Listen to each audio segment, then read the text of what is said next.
and I looked down and there was just blood gushing out.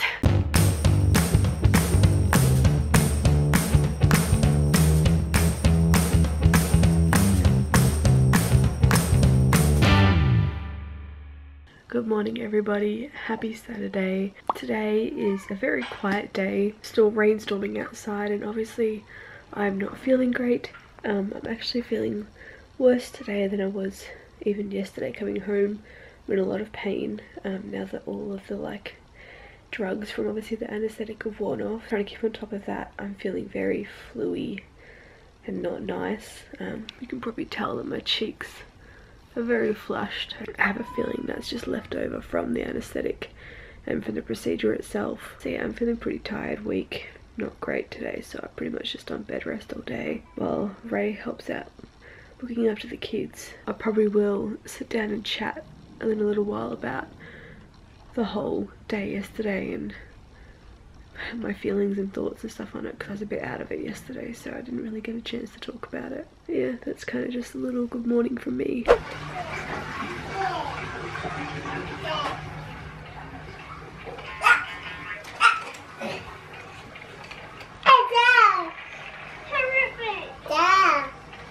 Hi. Where are you guys going? Where's April gone? So, hello everyone. It is Saturday night already. It's getting dark out. Ooh, that light is good. So just a quick update. Lauren's not feeling too good. She's in bed just resting. She'll probably pop out later. Me and the kids have had a pretty cruisy day. Stayed home all day. The weather's been pretty nasty. Definitely got the 4 seasons in one day today. So yeah, we've just been taking it easy. Staying at home, keeping inside, keeping busy. Feeling a bit crap myself at the moment. Yeah, looking forward to going to bed. Been doing the washing right now. So while I'm folding the washing, these guys have just been running around. You hanging the washing? What's all that washing on the floor? What's that washing on the floor? You gonna hang that too? Good boy, Cooper. You hang it up? Alright, I'll check in later when you guys are finished. Good job.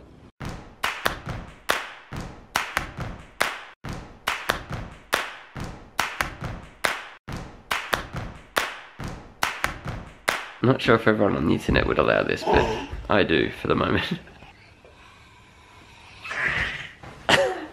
Okay, hey guys, so this has kind of been a bit of a short, all over the place kind of vlog. I wanted to kind of just sit down at the end of it and talk about it, and I apologise if my voice sounds weird. At the moment I'm actually kind of going through a head cold sinusitis thing. I literally cannot hear out of this ear at the moment. It is completely blocked off, so if I sound like I'm whispering, that's why. So this weekend has been a very, very rough weekend for us as a family. Not just with me obviously recovering from the surgery, but everyone's been kind of sick with this head cold, phlegmy sort of situation. The kids are on the tail end of it. I was kind of getting sick before the surgery, but not sick enough to not have the surgery. And Ray not feeling well all weekend either. That kind of just added to the stress of me recovering and not being able to help out. So yeah, we definitely weren't in a great headspace this weekend as a family, and a lot of that,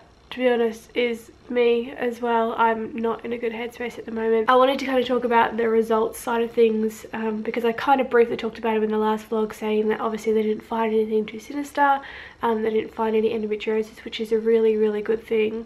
And they didn't find any large cysts or anything that needed to be removed. I do not have any of the biopsy results yet to know if there's anything like inflammation levels or infection or anything, but I don't think that that's going to be the case. At this stage, all I really have is the fact that I have had an IUD inserted now, so that should hopefully sort out some of the issues that I have in terms of my menstrual cramping and menstrual pains. I don't know if I feel comfortable talking about every single problem that I have. I may eventually talk about it, but it's definitely not just, you know, a simple thing of like, oh, I have really bad cramping during periods. It's not just that. It's the whole month. Like literally, I would say probably 1 week out of every month I don't have symptoms, whereas the rest of the time I'm having some sort of symptoms related to it. I guess for me it was just that kind of situation of I just wanted an answer, and I still do want an answer. I have been researching into a few other possibilities, and that's something that I definitely will be bringing up with my gynecologist when I go back to see him in a few weeks. I am pretty terrified about this IUD being placed. It wasn't entirely something that I wanted to do, but it's something that I'm willing to try. I'm not using it as a birth control option, just so you know. Obviously, if you've been watching our vlogs, you know that Ray has had a vasectomy purely for symptom control, and I am very nervous because in the past, birth control has not done well for me and my body in terms of the extra hormones. Mentally and physically, I do not cope well with added hormones. I'm very sensitive to any hormone changes, and that's something that I am very, very, very nervous about with this IUD. If anyone out there has any experiences with the IUD, I am more than happy to hear about your experiences, just because I am so unaware of what's going to happen to my body at this point. And although I am very, very, very happy and grateful, obviously, that there is nothing really sinister going on, something else that I've been dealing with because of the fact that I didn't find anything is the kind of guilt that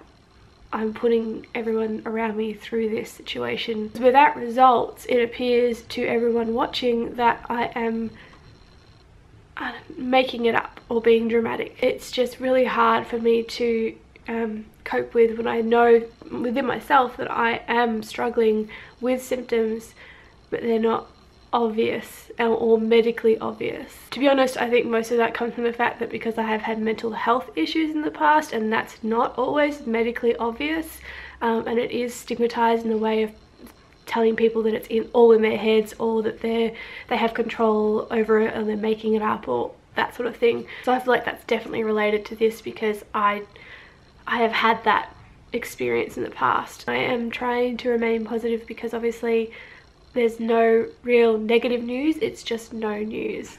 A lot of people say, you know, no news is good news, and I agree with that to a point, but I also think it's important to validate and appreciate that people still do struggle with symptoms and problems, even if there's no news or answers for those symptoms and problems.